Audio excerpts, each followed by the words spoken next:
Welcome to another episode of Montana Shares, your opportunity to find out about the nonprofits that make our state great.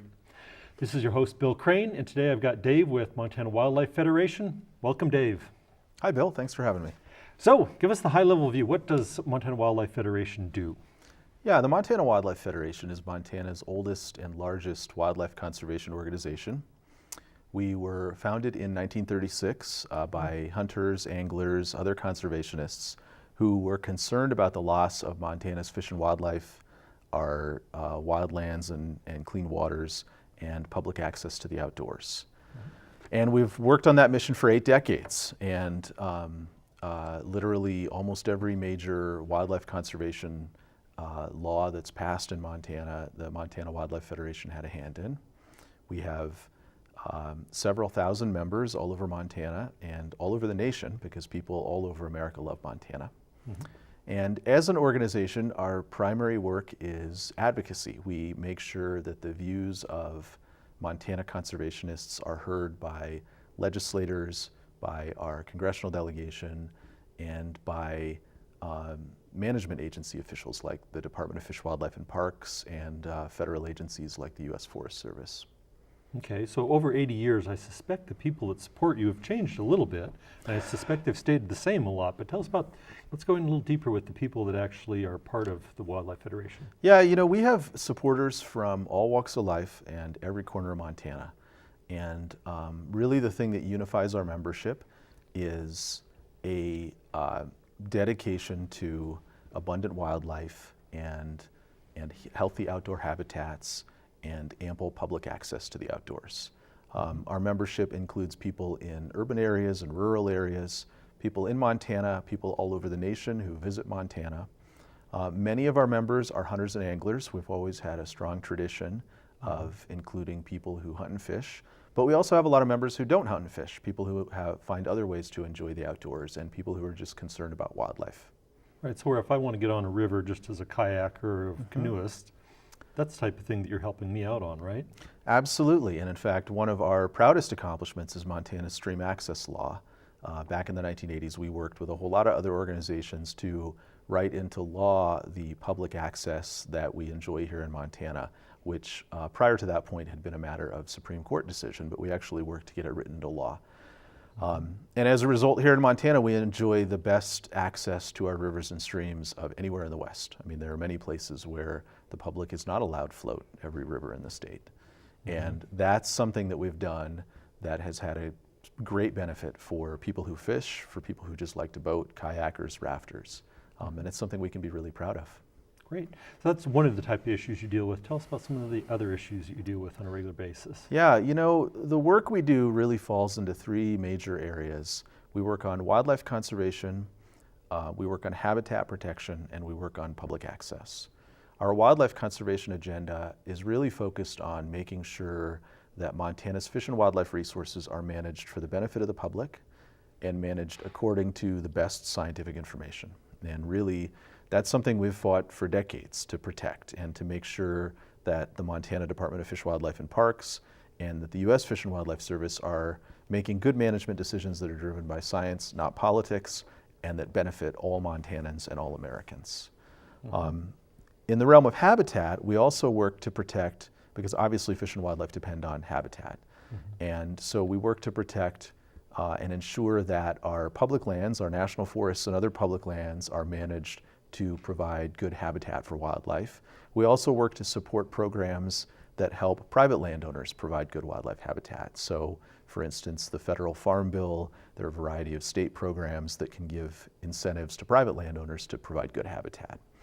And then we also work to protect the quality of water in our rivers, streams, and lakes to provide habitat for fish and aquatic wildlife. And then the third big area of our work is in the realm of access, because of course one of the things that makes Montana unique is our ability to enjoy the outdoors. And in fact, Montanans get outside and enjoy the outdoors more than residents of any other Western state.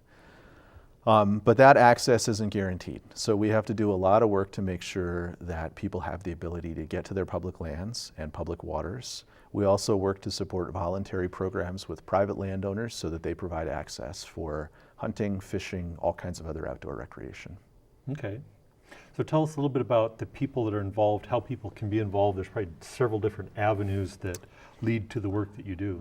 Yeah, a lot of people belong to our organization just because they support our mission, but we've also really been fortunate over the years to have a very dedicated base of volunteers who like to get involved.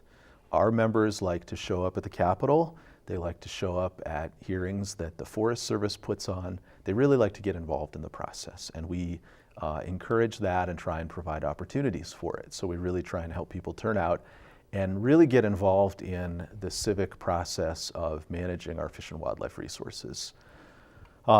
People can also get involved we have a number of committees that help look at issues and determine what stance as an organization we want to take on a particular issue, so that's another way for people to get involved. And then we're also lucky as an organization to have local organizations all over the state that we're affiliated with. So in almost every community in Montana, there's a local rod and gun club or conservation organization that people can get involved in and get involved in issues in their own backyard. Mm-hmm. And I suspect even a landowner, or at least a progressive landowner, might want to be contacting you to figure out the best way that he can help out or she can help out with sort of legacy type issues or just good solid access now. Yeah, we have a lot of members who are landowners, both running working farms and ranches, also people who are recreational landowners, and people who really support access to the outdoors and fish and wildlife conservation. And it's something that we're really fortunate to have here in Montana. Mm-hmm. Great. So there's like World Wildlife Federation, there's National Wildlife Federation. What's your relationship to these other groups? Yeah, well, probably the main organization that we have a relationship with is the National Wildlife Federation. Mm-hmm. Like I said, we were founded 80 years ago in May of 1936, and actually we were founded at the Placer Hotel here in Helena, and this May we'll be celebrating our 80th birthday at the Placer Hotel at a public event.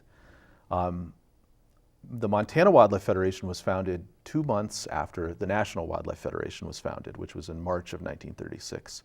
The National Wildlife Federation was founded by Ding Darling, who was a conservationist, political cartoonist. He was the first director of the Fish and Wildlife Service, and he really hatched up this idea of a nationwide organization that would bring together people from the local level, the state level, and the national level to really be a voice for wildlife conservation, and a movement that would include, the way he talked about it, everyone from the rod and gun clubs to the garden clubs, everybody who cared about the outdoors.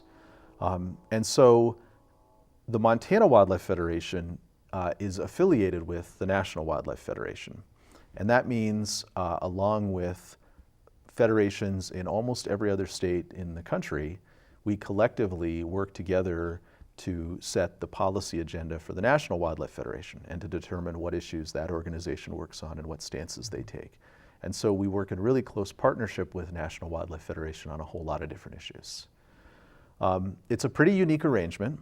I think most people know of national conservation groups that might have a state chapter here in Montana. Sometimes there are state organizations in Montana that may be working on the same thing as an organization in another state, but they don't have any sort of formal relationship. Mm-hmm. The Montana Wildlife Federation is really lucky because not only do we have this formal relationship with a national organization, but we also have sister federations in other states. So, for instance, this morning I was working with someone from the Idaho Wildlife Federation. I was on the phone with someone from the Michigan United Conservation Clubs, and I was exchanging emails with the director of the North Carolina Wildlife Federation. And so this network gives us the ability to work together collectively on issues that are of national importance. Okay. So it sort of begs a question. Was there anything going on in 1936 that was a drive toward this, or this happened to be when you decided to do it? Yeah. What happened was most of the fish and wildlife resources in America were decimated by the 1930s. And it's a period of history that today we take for granted the abundant fish and wildlife that we have because of the tremendous recovery we've made over the last 80 years. But in the early part of the 20th century, things were in pretty bad shape. Anecdotally, when I saw a newspaper clipping in Vermont in the first decade of the 1900s where it was front page news when a white-tailed deer walked downtown because the animals were so rare it was like a Bigfoot sighting. The wild turkey was extinct from most of North America. Here in Montana, our mule deer populations, pronghorn populations, white-tailed deer populations were all largely gone, decimated. There were only a few thousand elk left in the entire state. Oh. And this was going on nationwide at really the sort of depths of the Great Depression.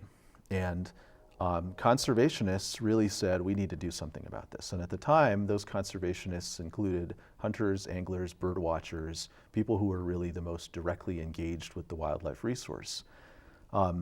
They came together, and Ding Darling, who I mentioned earlier is the founder of the National Wildlife Federation, was one of the people who brought conservationists together. There was a landmark conference, the first North American Wildlife Conference that happened in 1936, where all these folks got together and said, we need to do something about this. They founded the Wildlife Federation. Other conservation groups followed shortly thereafter. They also enacted a series of laws to protect fish and wildlife habitat. We passed, at the federal level, a year after the Federation was founded, Congress enacted the Pittman-Robertson Wildlife Restoration Act of 1937. That law dedicates all of the revenue from federal excise taxes on guns and ammunition into conservation. So those funds, every year, hundreds of millions of dollars have flowed into conservation to protect fish and wildlife resources. A number of other laws followed that all helped restore our fish and wildlife populations. So, you know, it's something that we can be really proud of, that over the last century we've brought most of our fish and wildlife back from the brink of extinction. And in fact, just today, the Fish and Wildlife Service announced that the grizzly bear population in the greater Yellowstone ecosystem is coming off of the federal endangered species list because the species has been recovered.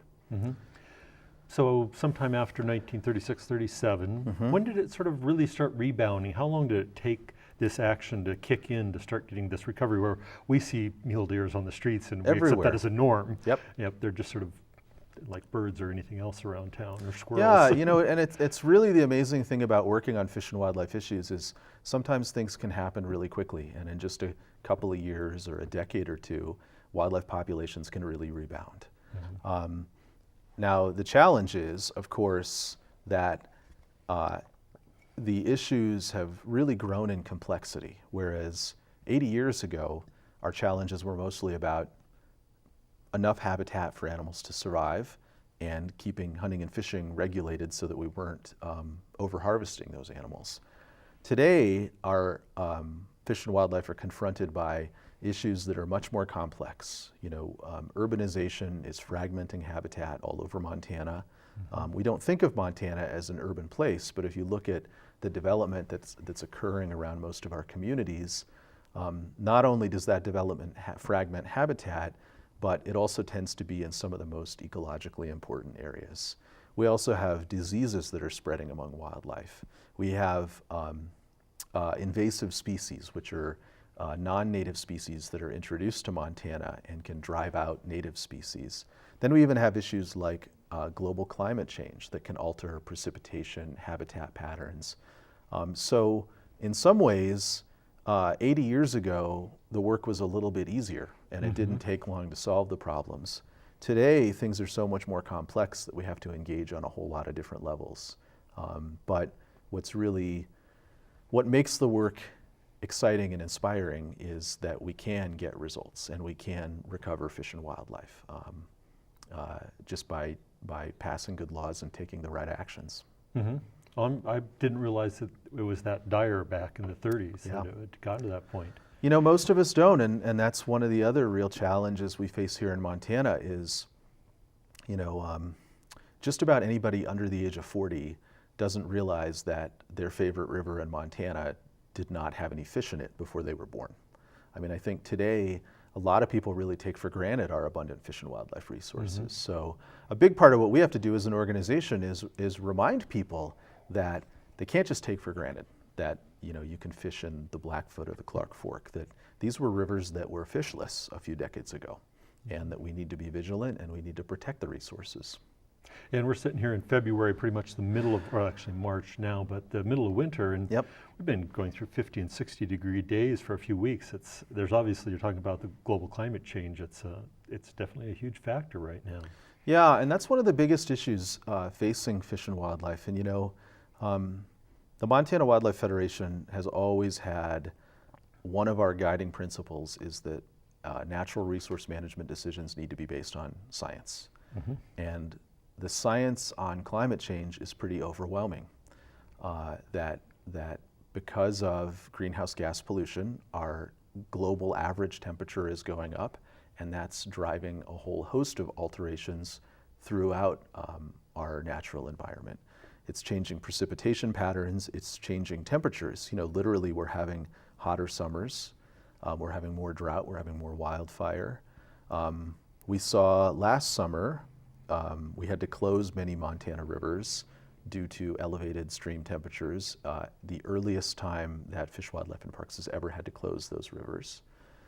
And when you look at the data, just about every month we're getting another report that this month, the last month was the hottest month on record, and we keep breaking those records.